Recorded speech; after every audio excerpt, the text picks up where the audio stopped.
अस्सलामुअलैकुम दोस्तों, कैसे हैं आप सब। मैं ज़बीना फ़याज़ एक बार फिर आपके साथ। तो शुरू करते हैं the toxic beast by Arisha Khan part 14।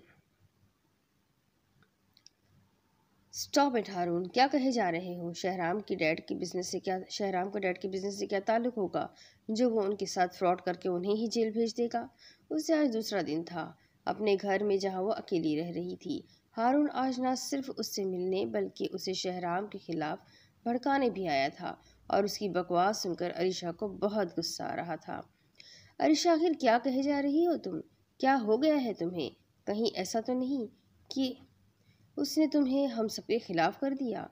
मुझे उसने किसी के खिलाफ नहीं किया। मुझे डैड से मिलना है, मैं खुद उनसे सब कुछ पूछना चाहती हूँ, अरीशा ने गुस्से से कहा, जिस पर वो अपना गुस्सा जब्त करता हुआ इस बात में सर हिलाने लगा। कब लेकर जाने वाले हो मुझे, या मैं खुद ड्राइव करके चली जाऊँ। तुम्हें अकेले जाने की ज़रूरत नहीं, वो थाना है, कोई आउटिंग की जगह नहीं है। थोड़ा सब्र करो, चलते हैं शाम तक। अपनी बात मुकम्मल करके वो वहाँ से चला गया, जबकि अरीशा अपने मोबाइल पर आती कॉल रिसीव करने लगी। अरीशा, कैसी हो, कहाँ हो तुम, सब ठीक तो है ना। जैसे ही उसने कॉल पिक की वैसे ही माही नॉन स्टॉप सवाल पर सवाल करने लगी। मैं बिल्कुल ठीक हूँ माही, तुम बताओ कहाँ हो तुम, क्या हम मिल सकते हैं कहीं बाहर प्लीज़, क्योंकि मेरा दम घुट रहा है इस घर में। तुम परेशान ना हो आरू, मैं और जैनिश आते हैं तुमसे मिलने। मैं तुम्हें लोकेशन सेंड करती हूँ और तुम उस रेस्टोरेंट पहुँचो। माया ने फिक्रमंदी से कहा और बिना कुछ सुने फ़ोन बंद कर दिया। थोड़ी ही देर बाद उसने अरीशा को लोकेशन सेंड की, जिसे फॉलो करती हुई वो अपनी कार में बैठकर चली गई। दूसरी तरफ वो गार्डन में लगे झूले पर बैठी कराची का मौसम एंजॉय कर रही थी। जब यूसुफ अपनी फुटबॉल लिए वहां से गुजरने लगा तो उसकी नज़र अरीशा पर गई, जो अपने नन्हे नन्हे पैरों को हिलाते हुए अपनी आंखें बंद करके तेज़ हवा को महसूस कर रही थी।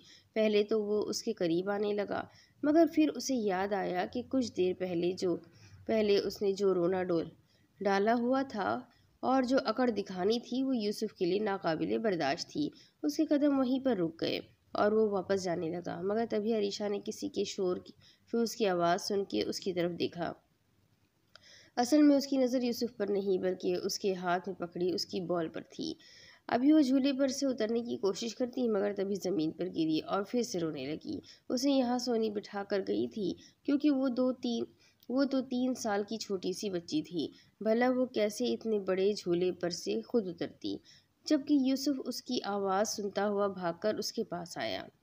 तुम ठीक हो। यूसुफ ने उसे सहारा देकर खड़ा किया, जिस पर वो अपने हाथ पर लगी चोट को भूलकर उल्टे सीधे मुंह बनाते हुए उसे घूरने लगी कि आखिर उसने उसे टच कैसे किया। और नहीं कर रहा तुम्हें टच। वैसे भी यूसुफ मलिक किसी लड़की को मुंह तक नहीं लगाता, हाथ तो दूर की बात। सोनिया उनके पीछे खड़ी उस छोटे से बच्चे की बड़ी बड़ी बातों पर बहुत हैरान थी। खाला जानी, वो जैसे ही वापस मुड़ा तो सोनिया को खड़ा पाया। क्या बात है जनाब, अक्सर गुस्से में रहते हैं आप, कोई ख़ास बात। नो खाला जानी, गुस्सा नहीं कर रहा, बता रहा था इसे कि मैं खुद किसी को टच नहीं करता।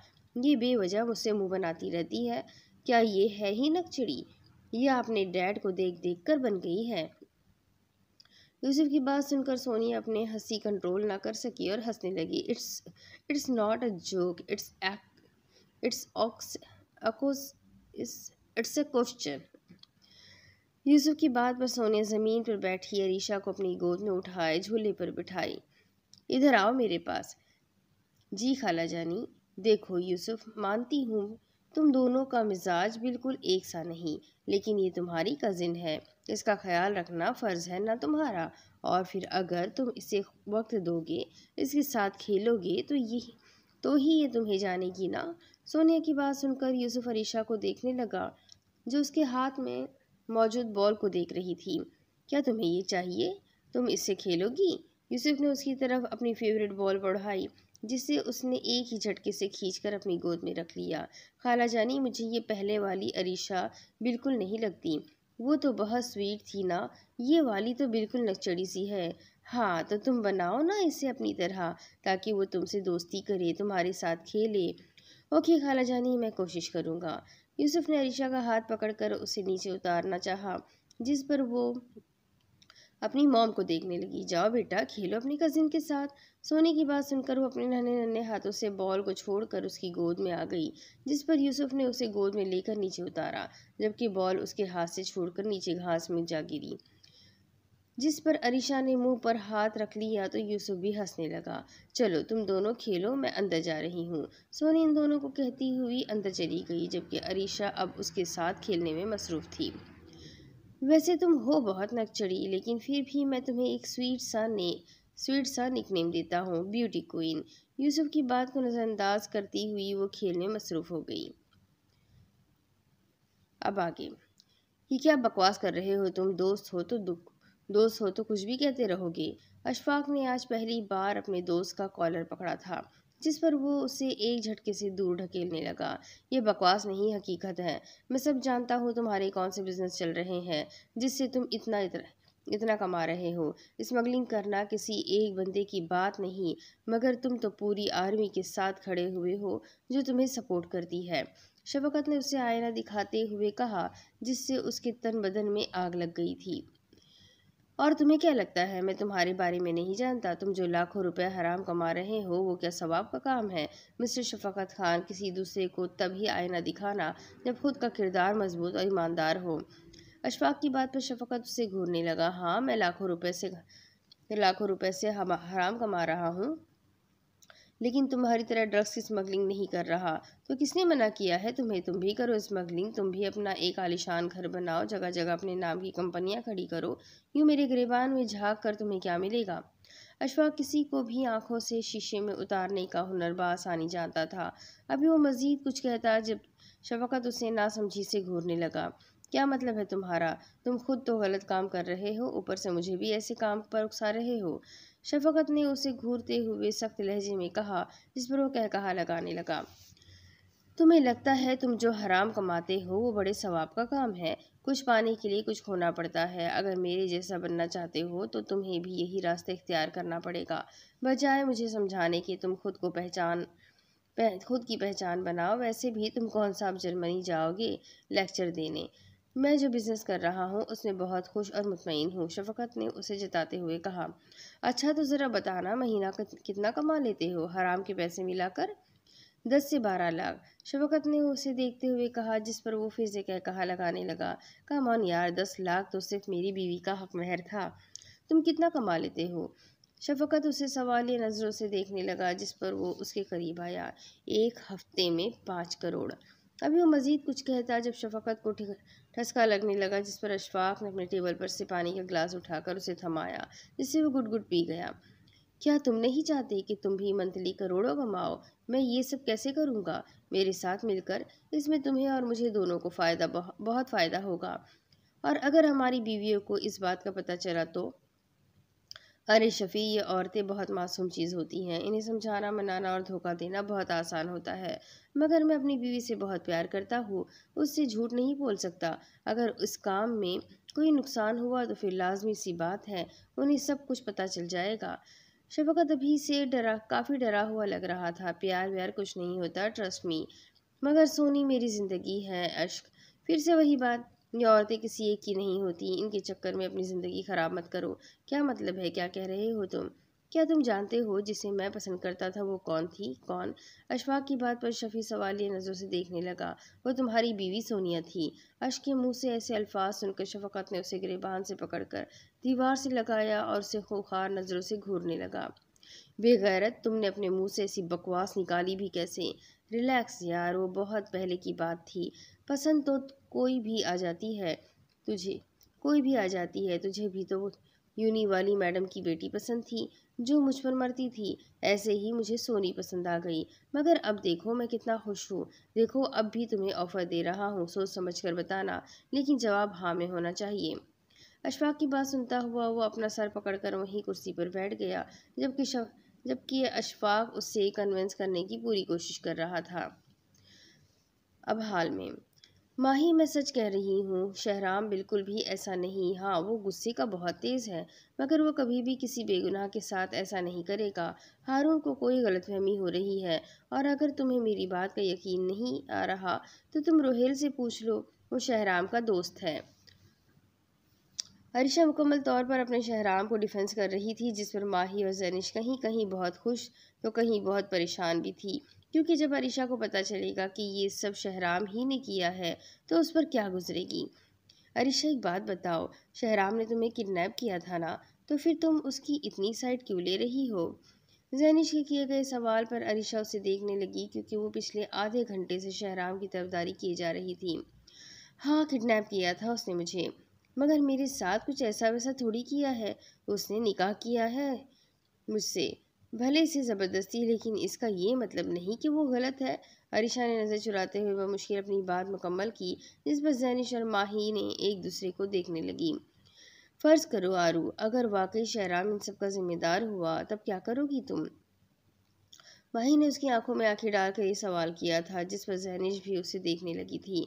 अगर वाकई ये बात साबित हो गई कि वो जिम्मेदार है, तो मैं उसे कभी भी माफ़ नहीं करूँगी, क्योंकि मेरे लिए मेरे डैड से बढ़कर कोई इम्पोर्टेंट नहीं, वो भी नहीं। छोड़ो, छोड़ तो वो पहले ही चुका है मुझे, बस मेरे फैसले का इंतज़ार है उसे। मगर मैंने सोचा है कि मैं डैड से बात करूँगी और उसके लिए, लेकिन अगर वो वाकई इन सब का जिम्मेदार निकला, तो जैसे पहले मैंने अपने प्यार को अपने ही हाथों मार दिया था, अब भी ऐसा ही कर दूँगी।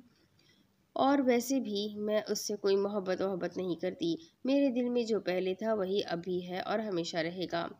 अरिशा की बातों से साफ वाज़ेह हो रहा था कि वो कुछ भी कर सकती है। इससे ज़ैनिश और माही खामोशी से बैठी उसकी बातों पर गौर कर रही थी, क्योंकि कल अदालत में पेशी भी थी। अर्श मेरी जान, तुम्हारे न्यू स्कूल का बंदोबस्त तो हो गया है, बस अब तुमने 2 दिन बाद स्कूल ज्वाइन करना है। शफी ने 3 साल की अरीशा को गोद में उठाते हुए कहा, जिस पर सोनिया उसे देखने लगी। New school? शफी, मैंने कहा भी था कि हम इसे इसी स्कूल में पढ़ाएंगे जिसमें यूसुफ पढ़ता है। सोनिया की बात पर शफकत उसे नागवारी से घूरने लगा। बात सुनो सोनी, ये मेरी बेटी है, बाप हूँ मैं इसका। अगर कुछ अच्छा नहीं सोच सकती तो बुरा भी ना सोचो। तुम्हें क्या लगता है मैं अपनी बेटी को उस बदतमीज़ बददिमाग बिगड़े हुए नफसियाती इंसान के साथ स्कूल में पढ़ाऊंगा? नेवर। शफकत के मुंह से ऐसे अल्फाज सुनकर सोनिया काफ़ी हैरान कुन नज़रों से उसे देख रही थी। उसे आखिर क्या होता जा रहा था। तकरीबन 1 हफ्ता हो चुका था उन्हें पाकिस्तान आए, मगर मजाल है जो उसने एक भी बार अपनी बीवी से तमीज़ से बात की हो। और तो और उसने तो अपने दोस्त की हवेली में रहने से भी इनकार कर दिया था और अपने घर चला गया था, जहाँ वो लोग पहले रहते थे। शफ़ी, क्या हो गया है आपको, आप ऐसा क्यों कह रहे हैं उसे? वो भी तो एक बच्चा ही है ना। और फिर क्या बुराई है साथ पढ़ाने में? दोनों कजिन्स हैं, साथ पढ़ेंगे, एक दूसरे का ख्याल रखेंगे। फिर मैं भी अरीशा की तरफ से बेफिक्र रहूँगी। शफ़ी उसकी बात सुनी अनसुनी करता हुआ अपना कोट पहनने लगा। सोनिया प्लीज़, मैंने जो कहना था कह दिया, बस बात ख़त्म। मेरा एक और दोस्त है जिसका बेटा बहुत अच्छे स्कूल में पढ़ता है। मैंने भी अरीशा का एडमिशन उसी स्कूल में करवा दिया है। तुमने कभी ठीक से देखा है उस यूसुफ को? कितना बिगड़ा हुआ बच्चा है वो। अगर एक दिन भी अरीशा से मुलाकात ना हो तो रोज़ अपने ड्राइवर के साथ यहाँ आ जाता है, उससे मिलने, उसके साथ खेलने। आखिर उसकी इतनी जुर्रत। अब बस तुम मेरे फैसले पर सवाल नहीं करोगी। 2 दिन बाद अरीशा ड्राइवर के साथ उसी स्कूल जाना शुरू कर देगी। अपनी बात मुकम्मल करता हुआ बड़े बड़े डग भर कर वहाँ से चला गया, जबकि पीछे सोनिया की तबीयत बिगड़ने लगी। फिर से उसकी नाक से खून आने लगा, जिसे देख कर वो परेशान हो गई थी। क्या करना चाह रहे हैं आप शफ़ी? क्यों मुझे परेशान कर रहे हैं?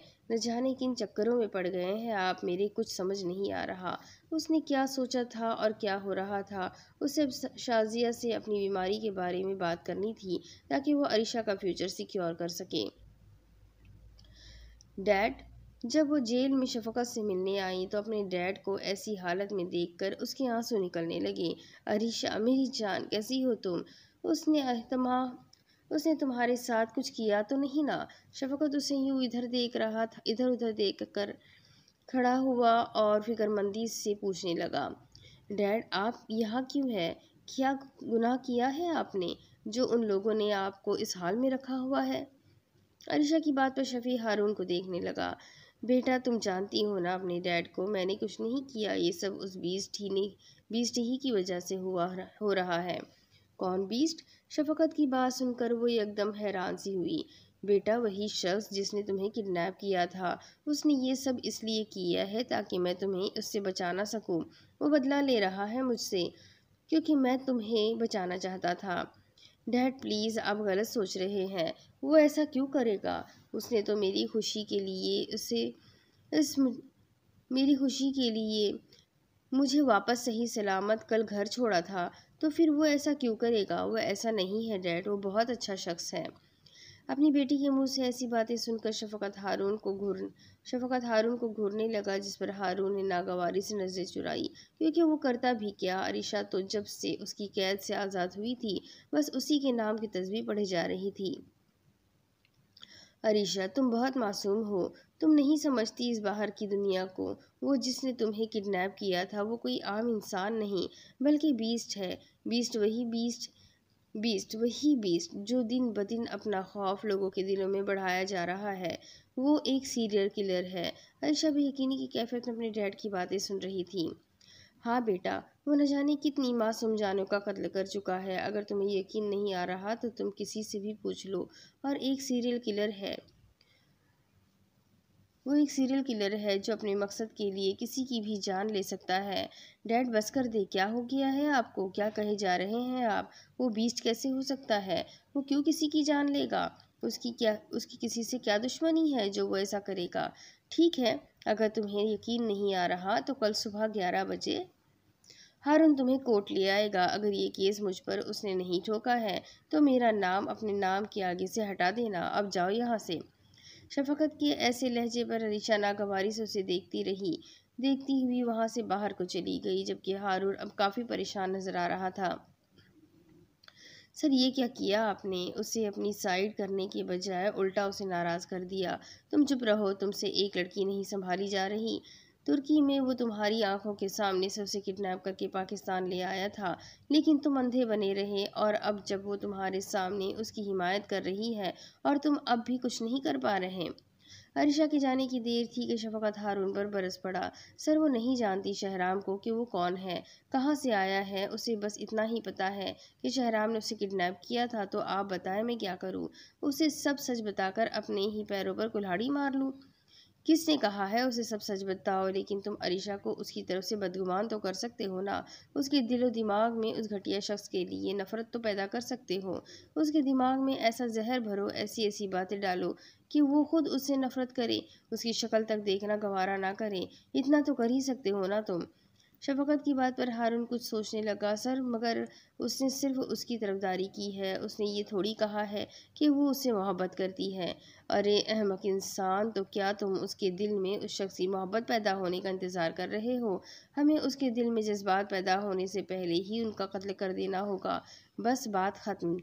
जाओ अब, तुम कुछ भी करो और जल्द ही किसी खुशखबरी के साथ यहाँ आना।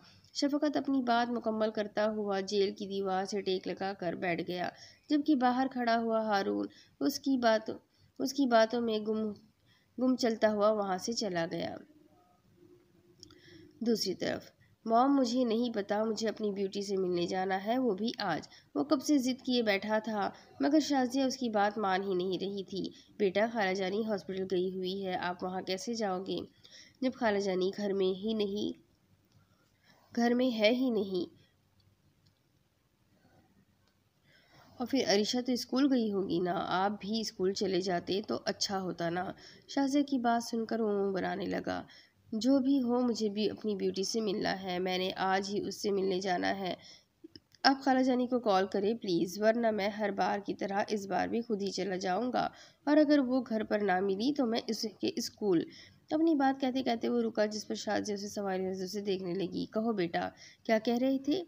क्योंकि ये आइडिया तो बहुत अच्छा है, आप उसके स्कूल मिलने चले जाना। नेवर। मैं पहले भी एक बार उसके स्कूल गया था, मगर वहाँ उसका एक फ्रेंड है जो मुझे बहुत बुरा लगता है। अगर वो मेरी दोस्त है तो फिर उससे फ्रेंडशिप क्यों रखी हुई है उसने?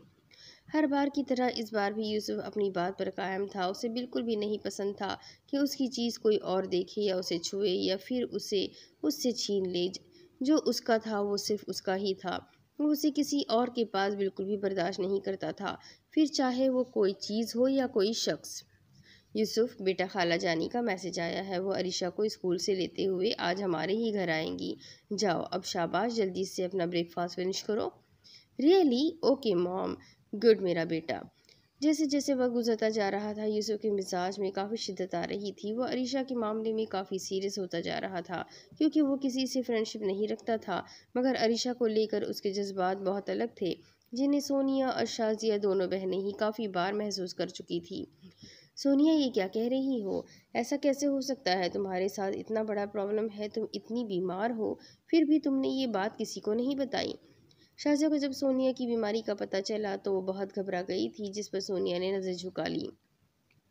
बच्चों, जो हुआ सो हुआ। मैंने आज ही डॉक्टर से बात की है। ये सब ब्लड कम होने की वजह से हो रहा है।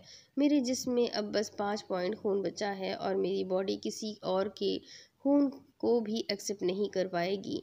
मेरे पास अब इतना ज़्यादा वक्त नहीं बचा, तो बस मुझे कुछ इम्पोर्टेंट बातें करनी है आपसे, इसलिए मिलना चाहती थी। सोनी की आंखों से आंसू निकलने लगे, जिस पर शाजिया का दिल मोम हो रहा था। सोनिया प्लीज़, तुम्हें कुछ नहीं होगा। हम तुम्हारा बहुत अच्छी तरह से इलाज करवाएंगे, परेशान मत हो, सब ठीक हो जाएगा। नहीं बज्जू, मैं पिछले 2 सालों से अपना मुसलसल चेकअप करवा रही हूँ, मगर कोई फ़ायदा नहीं। जब बाहर मुल्क के डॉक्टर्स ने कह दिया है कि ठीक होना मुमकिन नहीं, तो फिर पाकिस्तान के डॉक्टर्स का कर भी क्या सकते हैं? ज़्यादा से ज़्यादा ज़बरदस्ती ब्लड चढ़ाकर पूरी बॉडी वक्त से पहले ख़त्म कर देंगे, और मैं नहीं चाहती कि अपनी बाकी ज़िंदगी में बेड पर मरीज़ों की तरह गुजारूँ। मैं चाहती हूँ कि हंसी खुशी रहूँ बस। सोनी, तुम परेशान ना हो, हम सब कोशिश करेंगे। मैं अशफाक से बात करूँगी, वो बहुत अच्छे डॉक्टर्स को जानते हैं। बच्चों प्लीज़, मुझे मेरी ज़िंदगी अब अजीज़ नहीं है, मुझे बस मेरी बेटी की ज़िंदगी अजीज़ है। मैं उसे मरने से पहले किसी महफूज हाथों में सौंपना चाहती हूँ। सोनिया का चेहरा अब आंसू से तर हो चुका था, जबकि शाजिया को समझ नहीं आ रहा था कि वो आखिर करे भी तो क्या करे। अकेली बहनें अकेली बहनें थी, बाप का साया भी 3 साल पहले उनके सरों से उठ चुका था। क्या मतलब किसी महफूज हाथों में सौंपना चाहती हो? मैं कुछ समझी नहीं। बज्जू, शफकत पता नहीं कैसे होते जा रहे हैं। जब से पाकिस्तान आए हैं उनका गुस्सा बढ़ता ही जा रहा है। हर वक्त बात बेबात गुस्सा करना शुरू हो जाते हैं। मुझे उनके बिजनेस का भी समझ नहीं आ रहा। आखिर उनकी ज़िंदगी में क्या चल रहा है जो वो ऐसे होते जा रहे हैं? बज्जू, मुझे उन पर शक है, कहीं वो किसी गलत काम में तो नहीं पड़ गए। अगर वाकई ऐसा है तो फिर मुझे अरीशा को उनसे बहुत दूर रखना होगा। शाज़िया को सोनिया की बातें समझने में बहुत मुश्किल पेश आ रही थी। आखिर वो क्या कहीं चली जा रही थी? क्या कहे चली जा रही थी? जहाँ तक वो शफ़क़त को जानती थी, वो एक पढ़ा लिखा कामयाब इंसान था। उसे इन सब चक्करों में पड़ने की क्या ज़रूरत थी? वो एक सुलझा हुआ इंसान था, वो अशफ़ाक़ की तरह बिल्कुल भी नहीं था। सोनी, बस कर दो, क्या कहे जा रही हो? अगर वाकई वो इन चक्करों में होता तो क्या तुम्हें छोड़ नहीं देता? बज्जू, वो वक्त भी दूर नहीं जब वो मुझसे मेरी बच्ची छीन कर मुझे छोड़ देंगे। इसलिए अगर आप राज़ी हैं तो मैं अरीशा को आपके सुपुर्द करके इस दुनिया से रुखसत होना चाहती हूँ। और अगर आपको कोई एतराज़ है तो मेरी ज़िंदगी में ही बता दे, ताकि मैं अपनी बेटी का गला अपने हाथों से घोंट दूँ। वो अपने दिल की तमाम बातें अपनी बड़ी बहन के सामने कहे जा रही थी, इस बात से अनजान कि उनकी गुफ्तगू यूसुफ सुन चुका है। खाला जानी प्लीज़, आप मेरी ब्यूटी के बारे में ऐसी बातें ना करें, वो मेरी है, उसे कुछ नहीं होगा। यूसुफ भागता हुआ कमरे के अंदर आया, जहाँ अरीशा सुकून से सोई हुई थी और वो दोनों बहनें बैठकर बातों में मसरूफ़ थी। यूसुफ बेटा, आप यहाँ क्या कर रहे हो? चलो शाबाश, बाहर जाओ। बड़े बात कर रहे हो तो बीच में नहीं बोलते। शाजिया ने उसे यूं टेंशन में देखते हुए कहा, जिस पर यूसुफ ने एक नज़र अरीशा को देखा, फिर सोनी को देखने लगा, जो अब तक मुसलसल रोई जा रही थी। खाला जानी, आप क्यों रो रही हैं? मैं हूं ना, सब ठीक करूँगा। आप ब्यूटी की फ़िक्र मत करो, ये मेरे पास सेफ रहेगी, ये मेरा प्रॉमिस है। यूसुफ को कहाँ बर्दाश्त था कि उसकी ब्यूटी को उससे दूर रखा जाए, इसलिए एक जज्बे के साथ उसने अपनी बात मुकम्मल की। उसकी बात सुनकर कुछ देर के लिए सोनिया हैरान रह गई। यूसुफ, मैंने कहा ना, अपने रूम में जाओ अब। बज्जू, 1 मिनट रुक जाए। सोनिया की बात पर शाजिया उसे देखने लगी, क्योंकि सोनिया की आंखों में एक अजीब सी ही कशिश आई हुई थी। यूसुफ, मेरे पास आओ। सोनिया ने इंतहाई नरम लहजे से उसे पास बुलाया, जिस पर वो उसके करीब गया। यूसुफ, क्या तुम वाकई अपनी ब्यूटी का ख्याल रखोगे? हमेशा? यूसुफ ने एक स्टाइल से कहा जिस पर वो नम आंखों से मुस्कुराने लगी। क्या तुम मेरी अरीशा को अपनी दुल्हन बनाना चाहोगे? क्योंकि अगर वो बड़ी हो गई तो उसके डैड उसे तुमसे दूर कर देंगे, लेकिन अगर तुम उसे अपनी दुल्हन बना लो तो वो तुमसे कभी दूर नहीं जाएगी। सोनिया के कहने की देर थी जब यूसुफ ने एक नज़र अपनी मॉम पर, फिर एक नज़र अपनी ब्यूटी को देखा और फिर हाँ में सर हिलाने लगा। सोनी, ये कैसे हो सकता है? मुझे इस बात से कोई एतराज़ नहीं, लेकिन ये दोनों तो अभी बहुत छोटे हैं, क्या पता बड़े होकर इनके मिजाज मिले भी या नहीं। और फिर तुम तो जानती हो अशफाक किस तरह के इंसान हैं, फिर भी तुम अपनी बेटी को उनके बेटे के सुपुर्द करना चाह रही हो। कहीं ऐसा ना हो तुम्हें पछताना पड़े। शाजिया सोनी की जल्दबाजी पर उसे समझाने लगी। मॉम प्लीज़, मैं डैड जैसा नहीं हूँ, I am not a bad man. Yusuf की बात पर शाज़िया ज़िद कर गई, जबकि सोनिया को उसके बाप का असल चेहरा तो पहले ही पता था, इसलिए वो मुस्कुराने लगी। बच्चों, मैं जल्दबाजी नहीं कर रही हूँ, मैं सिर्फ आप लोगों की रजामंदी जानना चाहती हूँ। आप क्या कहती हैं इस बारे में? मुझे तो अपने छोटे से शेर पर पूरा भरोसा है, ये जो कहता है करके दिखाता है। अगर आप राज़ी है तो फिर हम सबसे बात करके इन दोनों की बात पक्की कर देते हैं। निकाह जब आपको मुनासिब लगे कर लेंगे। सोनिया की बात से शाज़िया पर थोड़ा तो असर पड़ा था। उसे ये रिश्ता बिल्कुल मुनासिब लगा था, लेकिन उसका हरगिज़ ये मतलब नहीं था कि वो अपनी बहन को किसी मुसीबत में छोड़ दे। उसने सोच लिया था वो उसका इलाज करवाएगी, इसके ठीक होने के बाद ही वो लोग अपने बच्चों का सोचेंगे। ठीक है सोनिया, हम इस बारे में ज़रूर बात करेंगे, मुझे कोई एतराज़ नहीं। शाज़िया की बात पर सोनिया काफ़ी खुश हो गई थी, जबकि यूसुफ की नज़रें बस अरीशा पर जमी हुई थी। दूसरी तरफ रात की तारीकी छाई हुई थी। वो इस वक्त अपने कमरे में बैठा सिगरेट के धुएं से लुत्फ़अंदोज़ हो रहा था, जबकि आंखों में हर बार की तरह इस बार भी वहशत नज़र आ रही थी। वो कभी भी अपना दुख किसी के सामने जाहिर करने का आदी नहीं था, और उसकी यही आदत उसकी सबसे बड़ी ताकत थी। तड़पाए मुझे तेरी सभी बातें, एक बार तो ए दीवानी झूठा ही सही प्यार तो कर। पूरा कमरा स्पीकर की आवाज़ से गूंज रहा था, जबकि वो ये गाना पिछले 2 घंटों से सुने जा रहा था। वो सोफे पर सर टिकाए बैठा उसकी यादों में गुम था, जबकि चेहरे पर एक अजीब सी मुस्कुराहट थी, जैसे एक हारा हुआ खिलाड़ी हो। टेबल पर रखे मोबाइल पर मुसलसल कॉल्स आई जा रही थी, जिन्हें वो देख भी नहीं रहा था, मगर काफ़ी देर के बाद उसने कॉल रिसीव की थी। हेलो शहराम, तुम मेरी कॉल? मैं भूला नहीं हंसी मुलाकातें बेचैन करके मुझको, मुझसे यूं ना फेर नज़र। अभी वो अपनी बात मुकम्मल करती, मगर तभी उसे ये आवाज़ें आने लगी, जिसे सुनते हुए उसके आधे अल्फाज मुंह में ही रह गए। ये वही गाना था जिसे वो अक्सर अपनी कार में चलाया करता था। शहराम, तुम ठीक हो? म्यूज़िक की आवाज़ पर उसने झट से पूछा, मगर दूसरी तरफ से कोई जवाब नहीं मिला। शहराम, मैं तुमसे बात कर रही हूँ, तुम कहाँ हो? तुम ठीक हो?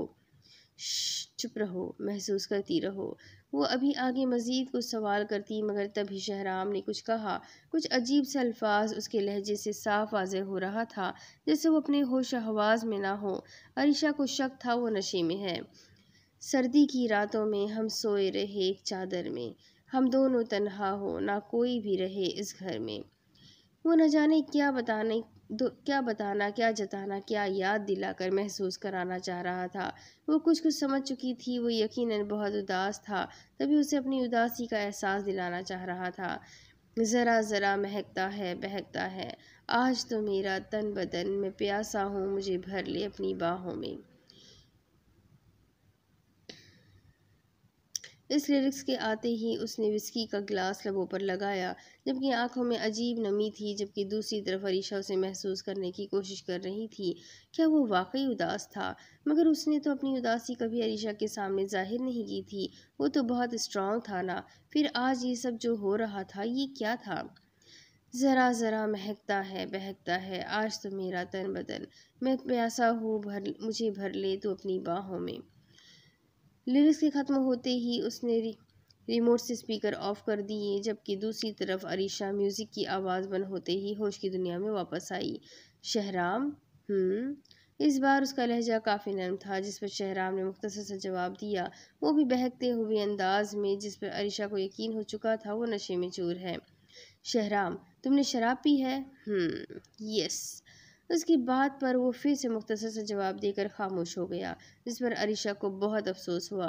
मगर ये तो बुरे लोग करते हैं ना, तुम तो उनमें से नहीं हो ना, फिर तुमने ऐसा क्यों किया? तुम नशा कब से करने लग गए? आयशा ने गंभीर लहजे में कहा, जबकि आंखें उसकी भी नम थी। शहराम उसकी बात पर अजीब तरह से हंसने लगा, जैसे एक शराबी शराब पीकर अपने होश खो बैठता है। आज ऐसा ही कुछ हाल शहराम का भी था। मेरी जान, जो नशा तुम्हारी सांसों का है वो इस कमबख्त शराब में कहा। शहराम ने एक और घूंट भरकर अपने उसी लहजे में जवाब दिया, जिस पर अरीशा आंखें मीच गई, क्योंकि आंसू उसके चेहरे पर उतरने लगे थे। शहराम, तुम ये सब क्यों कर रहे हो? मुझे भुलाने के लिए या फिर मुझे तंग करने के लिए? तुम्हें महसूस करने के लिए। इस बार उसके लहजे में अलग ही जज्बात थे, जिसे सुनकर अरीशा का दिल किया वो एक बार फिर उसके पास आ जाए। वो क्या है ना मेरी जान, मैं तुम्हें अपने पास रखना चाहता हूँ, लेकिन तुम हो कि मुझसे दूर होती चली जा रही हो। इसलिए मैंने इस कमबख्त शराब का सहारा लिया, ताकि तुम्हें महसूस कर सकूं अपने आस पास। एक तरफ उसकी यादों का नशा, दूसरी तरफ शराब का असर उसे बिल्कुल बहका चुका था। वो खुद को एक अलग ही दुनिया में महसूस कर रहा था, जहाँ बस वो है और उसकी ब्यूटी की यादें, और कोई भी नहीं। क्या तुम भूल गए? कल सुबह तुम ही ने मुझे याद दिलाया था कि मुझे वापस घर जाना है, वरना मुझे तो वापस जाने का याद भी नहीं था। अयशा की बात पर वो खामोश हो गया, जैसे कुछ सोच रहा हो। तुम्हें ही शौक आ रहा था मुझे अपने घर से निकालने का, इसलिए कल सुबह तुम मुझे नींद से बेदार करके घर छोड़ आए। अरीशा के लहजे से वाज़ेह हो रहा था कि वो शिकवा कर रही थी। उसके अल्फाज सुनकर शहराम के लबों पर मुस्कुराहट आने लगी। तो तुम मना कर देती मेरी जान, क्या तुम मेरी बात मान लेते? आपका हुक्म सर आँखों पर। शहराम ने एक स्टाइल से उसे अपने अल्फाज कहे, जिस पर अलीशा मुस्कुराने लगी। तो मैं वापस आ जाऊं? क्यों? याद आ रही है इस खड़ूस, बदतमीज, जालिम, दरिंदे नुमा इंसान की? या फिर ऐसे सर्द मौसम से डर लग रहा है तुम्हें? शहराम बमुश्किल मोबाइल कान पर लगाए अपने बोझल कदमों से उठते हुए खिड़की की तरफ आया, जहां बाहर बादल ही बादल छाए हुए थे। रात का वक्त था, ठंड भी काफ़ी थी। जबकि उसकी बात सुनकर अरीशा हल्का सा मुस्कुराने लगी। हाँ, याद आ रही है तुम्हारी, बताओ आ जाऊं? अरीशा के सवाल पर वो एकदम होश में आया, क्योंकि वो वाकई सचमुच यहाँ आने के लिए राजी थी। लेकिन शहराम इस बात के हक में नहीं था। नहीं, तुम जहाँ हो वहीं रहो। ये घर तुम्हारा ज़रूर है, मगर तुम यहाँ तब तक नहीं आ सकती जब तक तुम खुद पूरे दिलो दिमाग से सब कुछ सच जानने के बाद यहाँ आने के लिए खुद को राज़ी ना कर लो। मगर शहराम, मैं राज़ी हूँ। अभी वो वक्त नहीं आया कि तुम सही गलत समझ सको, फैसला कर सको। ये वक्त मुनासिब नहीं। आज तुम ही मेरे पास आना चाह रही हो, कल को तुम ही मुझे नफ़रत भरी निगाहों से देखोगी, बल्कि बिल्कुल पहले की तरह। मगर शहराम, मैं टेक केयर। अभी वो मज़ीद कुछ कहती, जब शहराम अपने अल्फाज कहकर फ़ोन बंद कर गया। फ़ोन को स्विच ऑफ करके वो वापस सोफे पर आ बैठा। शहराम को पता था, अगर वो आज यहाँ आ भी गई, उसके करीब हो भी गई, तो सिर्फ उन्हें वक्ती सुकून मिलेगा। मगर कल को वो उससे मज़ीद नफ़रत करेगी। वो बार बार उसकी नफ़रत का सामना करने से अब कतराता था, क्योंकि उसे आदत हो चुकी थी उसके साथ उसके पास रहने की, और अब वो उसे दोबारा खुद से दूर होता नहीं देख सकता था। वो उसकी आंखों में अब अपने लिए मज़ीद नफ़रत नहीं देख सकता था, इसलिए उसे ये अल्फाज कहने पड़े थे। उसे क्या पता था उसके ऐसे करने पर एक मासूम से दिल पर क्या असर पड़ा होगा। माजी। हाँ हाँ हाँ हाँ हाँ हाँ हाँ, नहीं नहीं, तुम परेशान ना हो, मैं सब संभाल लूँगा। तुम बस हमें ज्वाइन करो और बिल्कुल बेफिक्र हो जाओ। ये इतना भी बड़ा धंधा नहीं। सॉरी, ये इतना भी बड़ा धंधा नहीं जितना सब लोग इसे समझते हैं। हमारी तरह न जाने कितने लोग स्मगलिंग करते होंगे। बस एक बार मेरी टीम तैयार हो जाए, फिर हम उन सब को भी पीछे छोड़ देंगे। शफकत किसी के साथ फ़ोन पर अपनी बातों में मगन, इस बात से अनजान था कि उसकी बीवी उसकी तमाम तर गुफ्तगू सुन चुकी थी। होश तो तब आया जब पीछे से किसी चीज़ की टूटने की आवाज़ सुनाई दी। जब उसने पीछे मुड़कर देखा तो सोनिया नीचे गिरी हुई थी, और साथ ही एक गुलदस्ता उसके हाथ से लगकर टूट गया था, जिसके टुकड़े उसके हाथों के पास पड़े हुए थे। सोनिया। वो भागता हुआ उसके पास आया मगर उसकी आंखें बंद हो चुकी थी। ओह गॉड, कहीं उसने सब कुछ सुन तो नहीं लिया। वो माथे पर आया पसीने की बूंदें साफ करते हुए खुद से मुखातिब हुआ। मगर तुम ही नजर मगर तुम ही नजर सोनी मगर उसकी नज़र सोनी के चेहरे पर गई, जहां उसकी नाक से खून बह रहा था। शफकत वक्त ज़ाया किए बगैर उसे गोद में उठाकर कमरे के बाहर आया और ड्राइवर को गाड़ी स्टार्ट करने का कहकर खुद गाड़ी में जा बैठा।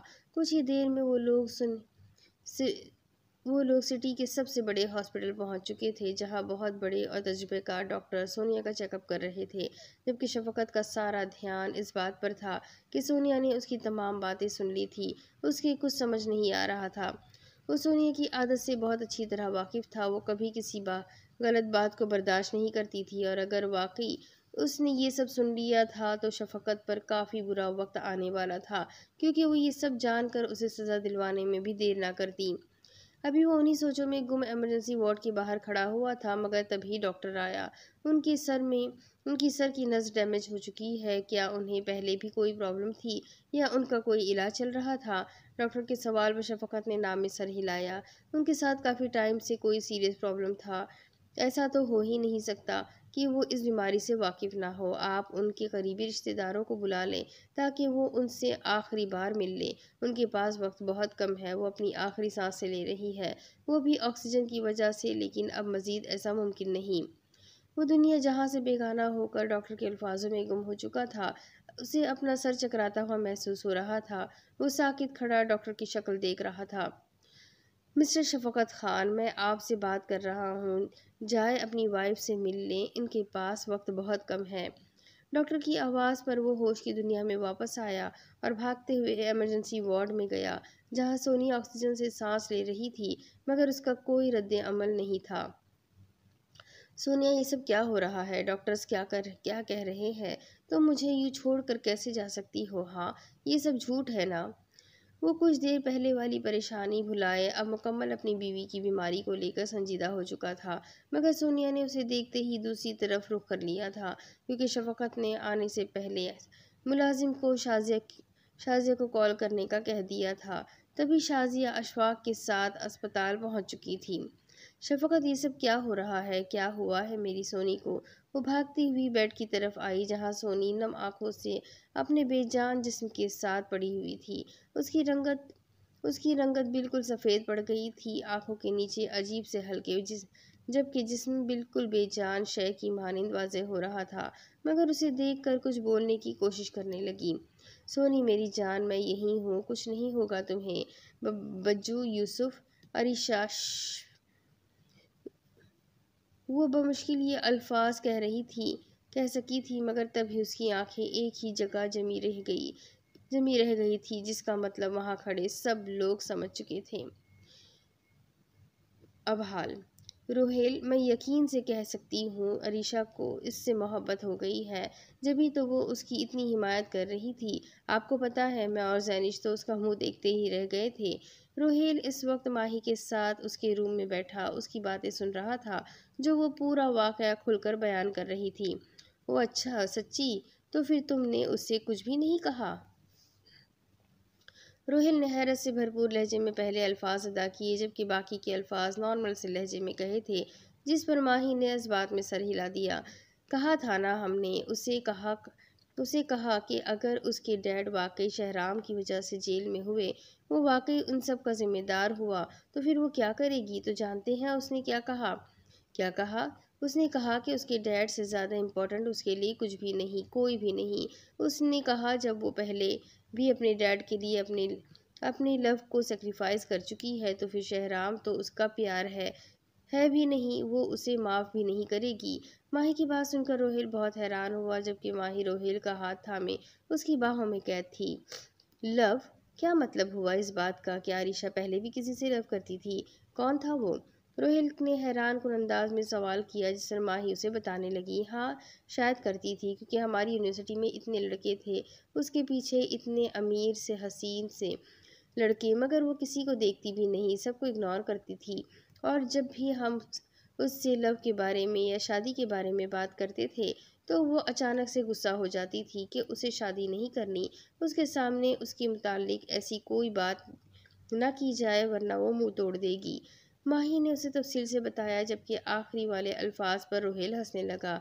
आप हंस क्यों रहे हैं? नहीं, बस ऐसे ही, बताए ना। आपकी बेस्ट फ्रेंड हर वक्त किसी न किसी का मुंह तोड़ने के लिए रेडी रहती है। बहुत पटाखा टाइप है वो।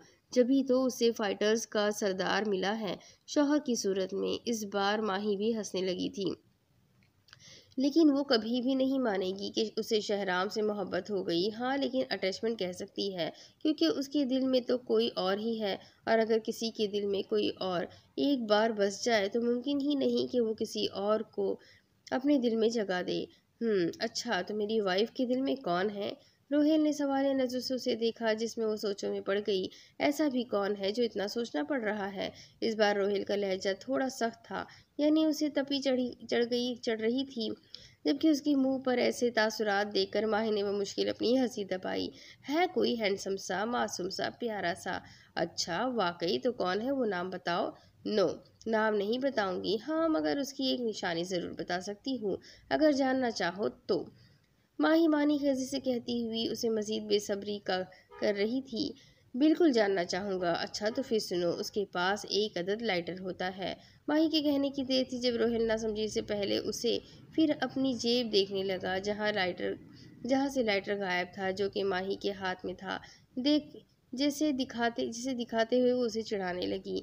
माही, ये तुमने कब निकाला? प्लीज़ वापस करो। नो। माही उसे हाथ में बाकायदा लहराती हुई बेड से उतरकर भागी, जबकि रोहेल भी उसके पीछे पीछे भागा। माही, वापस करो इसे प्लीज़, ये खेलने की चीज़ नहीं है। रोहेल संजीदगी से कहने लगा, मगर वो तो पूरे कमरे में कभी इधर कभी उधर उससे बचती हुई भागने में मगन थी। माही, ध्यान से, ये कोई आम लाइटर नहीं है। अभी वो उसके मजीद करीब आता जब माही ने लाइटर को मुट्ठी में दबोच लिया, जिससे उसका बटन दबा, और देखते ही देखते माही ने एक झटके से उसे दूर फेंका और दर्द से कतराती चिल्लाती हुई वहीं पर बैठ गई। जबकि रोहेल भागता हुआ उसके पास आ बैठा और उसकी हथेली देखने लगा, जहाँ छोटा सा जख्म बन गया था। रोहेल, मेरा हाथ दुख रहा है। माही, मेरी जान, प्लीज़ 1 मिनट रुको। रोहेल ने फर्स्ट एड बॉक्स निकाला और उसमें कुछ ढूंढने लगा, मगर उसमें वो ट्यूब मौजूद नहीं था। रोहेल ने जल्दी से मोबाइल निकाल कर किसी को कॉल की और मुख्तसर सी बात करके फ़ोन बंद कर दिया। माही, उठो प्लीज़, बेड पर चलो। वो माही को सुला देता सहारा देकर उठाने लगा। जख्म इतना तो ज़्यादा न था जितना वो महसूस करके तड़प रही थी, जबकि उसे देखकर उससे कई ज़्यादा रोहेल तड़प रहा था। बस कुछ ही देर में नौफिल आता होगा ट्यूब लेकर। मुझे जलन हो रही है रोहेल। माही के आंसू देखकर रोहेल ने अपनी हालत पर काबू किया और उसकी हथेली अपने हाथ में लेकर उसके छोटे से जख्म पर फूंक मारने लगा। रोहेल को यूं परेशान देखकर माही थोड़ी शर्मिंदा सी हुई, मगर तभी कमरे का दरवाज़ा नॉक होने लगा। आ जाए। रोहेल बाबू, ये कुछ दवाई आपके दोस्त देकर गए हैं बाहर। जी शाकिर चाचा, मुझे दे दें। वो रोहेल को बॉक्स देकर चले गए। रोहेल ने बॉक्स खोला तो उसमें अलग अलग किस्म की दवाइयाँ थी, साथ एक छोटी सी पर्ची भी रखी हुई थी। रोहेल सब कुछ इग्नोर करता हुआ ट्यूब निकाल कर उसकी हथेली में लगाने लगा। ज़्यादा दर्द हो रहा है? रोहेल उसके चेहरे की तासुरात देखते हुए खुद भी दर्द महसूस करने लगा। अब हल्का है। गुड। रोहेल ने बॉक्स उठाकर साइड में रख दिया, जबकि माही ने वो पर्ची उठाई और पढ़ने लगी और लाइटर अपने पास रख लिया। रोहेल, ये क्या लिखा हुआ है? ये नौफिल का काम है, उसकी नज़र मेरे लाइटर पर है। रोहेल की बात पर माही मुस्कुराने लगी, जबकि रोहेल ने उसके हाथ से पर्ची लेकर हवा में उड़ाने वाले अंदाज में फेंककर माही को अपनी बाहों में कैद कर लिया। और वो उसकी गर्म बाहों में न जाने कब सुकून की नींद सो गई, उसे पता ही नहीं चला। जबकि रोहेल उसे सुकून से सोता देखकर अब खुद भी काफ़ी सुकून में था।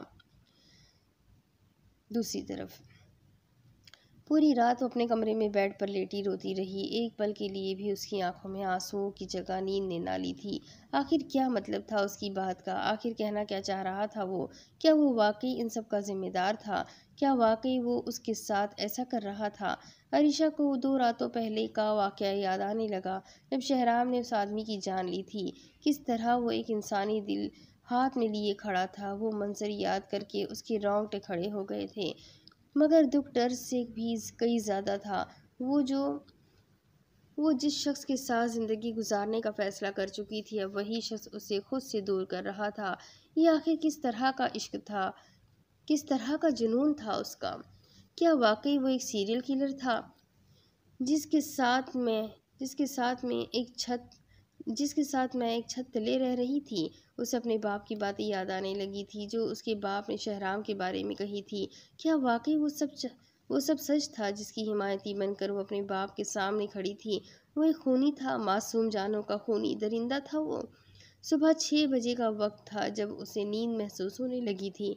जब वो नींद करके उठी तो हारून डाइनिंग टेबल पर उसका इंतज़ार कर रहा था। मॉर्निंग हारू।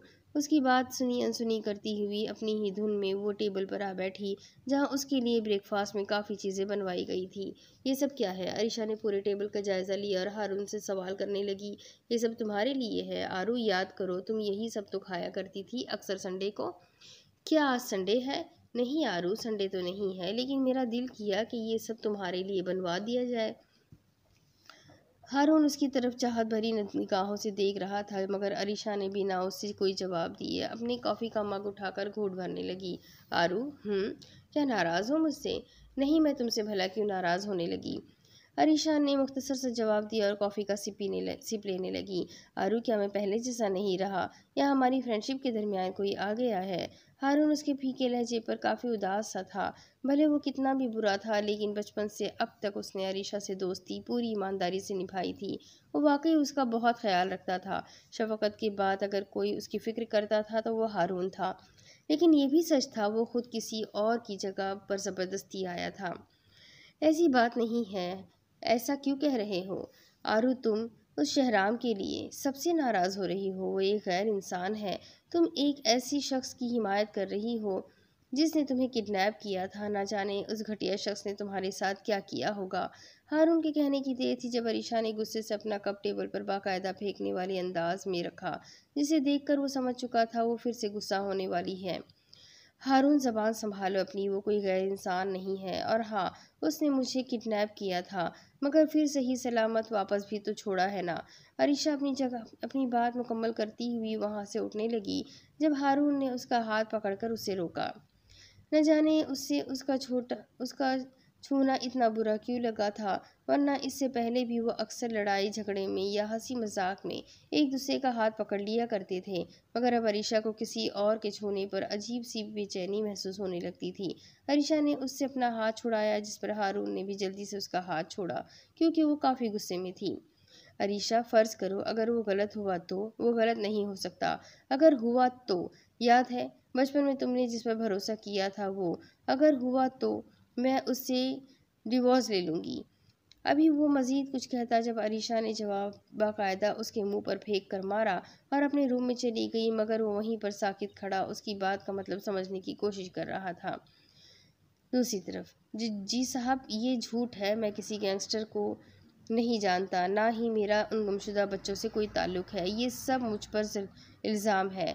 जिसने मुझसे जिसने मुझ जैसे शरीफ से आम से बिजनेसमैन पर ये झूठा इल्ज़ाम लगाया है, दरअसल इन सब के पीछे उसका अपना हाथ है। आई ऑब्जेक्शन, योर ऑनर। वो अदालत में खड़ा मुसलसल झूठ पर झूठ बोले जा रहा था, जबकि अरीशा हारून की तरफ सवाल नज़र से देख रही थी कि आखिर ये मामला तो बिजनेस से रिलेटेड था ही नहीं, ये तो ड्रग्स और मासूम बच्चों की स्मगलिंग का केस था। वहाँ सब लोग मौजूद थे, माही, रोहेल, हुरैन, बासिम, महर और साथ ही हारिस भी वहाँ मौजूद था, जो हारून और अरीशा के दोस्त की हैसियत से पेश आया था। अगर कोई न था तो वो शहराम था, जबकि रिजवान अच्छी तरह से जानते थे कि वो वहाँ क्यों नहीं था। योर ऑनर, अगर आपकी इजाज़त हो तो मैं कुछ सबूत पेश करना चाहूँगा। वकील के कहने पर जज साहब ने उन्हें इजाज़त दी। सबसे पहले वकील साहब ने उन्हें डॉन और शफकत खान की तमाम लीक का कॉल सुनाई, जो बड़ी मुश्किल से दिन रात मेहनत करके रोहेल ने अपनी जहानत के बलबूते पर ट्रेस की थी। फिर उन्होंने इन 5 डिवाइस को अदालत में सबके सामने पेश किया, जिसे देखकर डॉन की आंखों में मज़ीद वहशत तारी हो गई। जज साहब, ये वही डिवाइसेस है जिन्हें पिछले 27 सालों से तलाश किया जा रहा था। इनको हासिल करने के लिए डॉन, गुल खान और एसके यानी शफकत खान साहब ने मिलकर न जाने कितनी मासूम जानों को मौत की नींद सुला दिया था। इन पांचों डिवाइसेस में डॉन, एसके और गुल खान के कारनामे मौजूद बिल्कुल वाज़ेह हैं। अरीशा नासमझी से इन सब लोगों को देख रही थी कि आखिर वो लोग वहाँ क्यों थे। जिस शख्स को हम डॉन के नाम से जानते हैं, दरअसल उसका असल नाम अशफाक मलिक है, जो पिछले कई सालों से डॉन के नाम से मशहूर है। बल्कि यूँ कहें तो मुनासिब रहेगा कि इन सब ने अपनी असल पहचान बदलकर अपना डर मासूम लोगों के दिलों में बिठाया हुआ है। वकील की बात पर अरीशा डॉन की जानिब देखने लगी, जो उसे ही घूर रहा था। जज साहब, ये लोग सिर्फ मासूम बच्चों के ही नहीं बल्कि और भी लोगों के कातिल हैं। जहां उन्होंने कई माओं की गोद उजाड़ी है, वहीं इन लोगों ने कई मासूम बच्चों के सरों पर से उनके प्यारों का साया भी छीना है।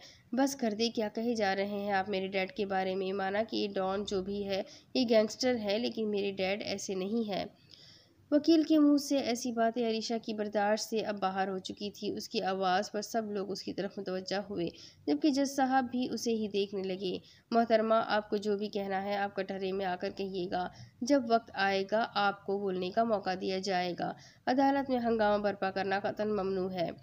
जज के कहने पर और हारून के समझाने पर वो खामोश हो गई और वापस अपनी जगह पर बैठ गई। जी जज साहब, तो मैं अपनी कही गई बात का खुलासा करना चाहता हूँ। उस सामने ब्लैक पैंट कोट में जो शख्स बैठा हुआ था, उसका नाम रोहेल जहांजेब है। आज से 25 साल पहले जिसके भाई का मर्डर किया गया था, जिसका नाम सोहेल जहांजेब था, जो रोहेल से 2 साल बड़ा था, वो भी उन्हीं बच्चों में शामिल था जिन्हें अगवा करके एक खुफिया जगह पर रखा गया था और फिर कुछ ही दिनों बाद उन मासूम बच्चों को मार दिया गया था। उन्हीं बच्चों के साथ रोहेल भी था, लेकिन अल्लाह ने एक बहादुर फरिश्ता भेजा था जो इन 250 बच्चों में से सिर्फ 5 बच्चों को बचा पाया था। क्या आप सब जानना चाहेंगे वो बच्चे कौन थे? वकील की बात पर अरीशा ने रोहेल की तरफ देखा। क्या वाकई ये सब सच था? जबकि रोहेल माही के साथ बैठा खामोशी से वकील की तमाम बातें सुन रहा था, जबकि हारून बार बार शफकत की तरफ देखे जा रहा था, क्योंकि यहाँ तो मामला ही उल्टा हो गया था। शफकत और हारून की गई अरीशा को शहराम के खिलाफ करने की साजिश अब उनके लिए मजीद नाकामी का बास बन रही थी। वो 4 बच्चे ये बैठे हैं। एक तो रोहेल है, दूसरा बासिम, तीसरा नौफिल और बाकी के ये दोनों बच्चियां, जिनमें से एक का नाम महर और दूसरी का नाम हुरैन है। हुरैन रोहेल और मरहूम सोहेल की कजिन साथ ही मरहूम सोहेल की मंगेतर रह चुकी थी। इनका बचपन में रिश्ता हुआ था, जो कि शायद इन शैतानों की बदनजरी की भेंट चढ़ गया था। आज फिर से सोहेल का नाम सुनकर उसकी आंखों में अजीब सी नमी तैर रही थी, जिसे देखकर वो नौफिल जो दुनिया को हंसाया करता था, आज खुद अंदर ही अंदर वीरान सा उदास सा हो रहा था। जज साहब, रोहेल कोई आम शख्स नहीं बल्कि हमारी शहीद एसपी साहब जहांजेब का बेटा है। जी हाँ, वही जहांजेब जिन्होंने अपने घर पर मौजूद इन 5 डिवाइसेस को बचाने के लिए अपनी जान दे दी थी, जिनकी जगह उनके दोस्त और हमारे बहादुर इंस्पेक्टर रिजवान अब है। हारून और शफा के साथ ही अशफाक की आंखें फटी की फटी रह गई जब उन्हें पता चला कि रोहेल जहांजेब का बेटा है। जज साहब, शफकत और अशफाक ये दोनों जो अभी सबके सामने खड़े होकर एक दूसरे को पहचानने से इनकार कर रहे हैं, ये दोनों एक दूसरे के बचपन के दोस्त हैं और साथ ही इन दोनों की बीवियां आपस में बहनें भी थी। अरीशा नासमझी से अपने बाप की तरफ देखने लगी, जो अब नज़र झुकाए कटहरे में खड़ा हुआ था। ये जो शख्स सामने खड़ा हुआ है, उसने अपने इस घटिया मकसद की खातिर अपनी बीवी तक की जान ले ली थी, क्योंकि वो एक बहुत अच्छी, समझदार और इंसाफ पसंद खातून थी। अपनी छोटी बहन सोनिया के अचानक इंतकाल के 5 महीने बाद उन्होंने शफकत और अशफाक की तमाम घटिया गुफ्तगू अपने कानों से सुन ली थी। वो पुलिस को इतला देने ही आ रही थी जब उस घटिया शख्स अशफाक मलिक ने अपनी बीवी का एक्सीडेंट करवा कर उनकी जान ले ली थी। अरीशा को माजी याद आने लगा था, क्योंकि उस माजी से उसका भी तो कितना गहरा ताल्लुक था। आखिर वो माजी में इतनी छोटी उम्र में कितने कॉम्प्रोमाइज़ कर चुकी थी। जज साहब, इनका ये धंधा पिछले 40 साल से चलता आ रहा है, जब उनकी शादी का कोई नामो निशान भी न था, जब शफकत का इन सब से कोई ताल्लुक न था, मगर अशफाक का बहुत गहरा ताल्लुक था। उसने अपनी तबाकी गैंगस्टर के साथ मिलकर इंस्पेक्टर रिजवान की गाड़ी का भी एक्सीडेंट करवाना चाहा, जिसकी वजह से इंस्पेक्टर रिजवान की मासूम ज़ौजा दिमाग पर गहरी चोट लगने की वजह से इस दुनिया से उसी वक्त रुखसत हो गई थी। मगर अल्लाह पाक के करम से उनकी और उनकी बेटी माहीन उर्फ माही की जान बच गई थी। अरीशा के सामने माजी के कुछ सफ़ात तो खुल चुके थे, मगर कहीं भी शहराम का जिक्र नहीं था। जबकि जज साहब ने इन तमाम डिवाइसेस को चेक किया, जिसमें वाकई इन सब के बारे में सबूत पेश थे। गुलखान कहाँ है? जब बात गुलखान की आई तो इंस्पेक्टर रिजवान ने वकील को इशारा किया। योर ऑनर, वो तो कब का मर चुका है। कुछ ही दिनों पहले उसकी डेड बॉडी बहुत बुरी हालत में जंगल से बरामद हुई है, जिससे उसकी पहचान होना बहुत मुश्किल थी, लेकिन उसके पास से ये चीज़ें मिली हैं, इनसे वाज़ेह होता है वो गुलखान ही था। बॉडी पोस्टमार्टम के लायक भी नहीं थी, क्योंकि उसके जिस्म के काफ़ी हिस्से जंगल के जंगली जानवर खा चुके थे।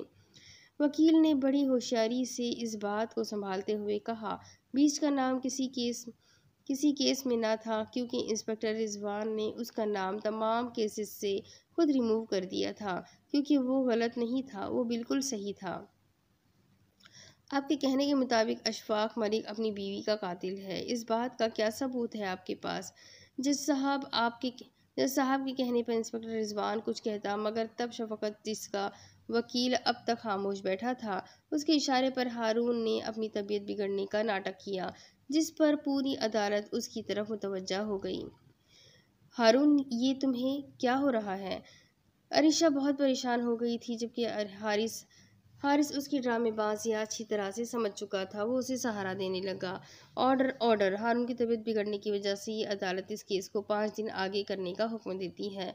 जज साहब घड़ी की तरफ देखते हुए अपना हुक्म सुना चुके थे, जिस पर सब लोग उड़कर वहां से चले गए और अरीशा हारिस के साथ हारून को हॉस्पिटल लेकर भागी, क्योंकि उसे सांस नहीं आ रही थी।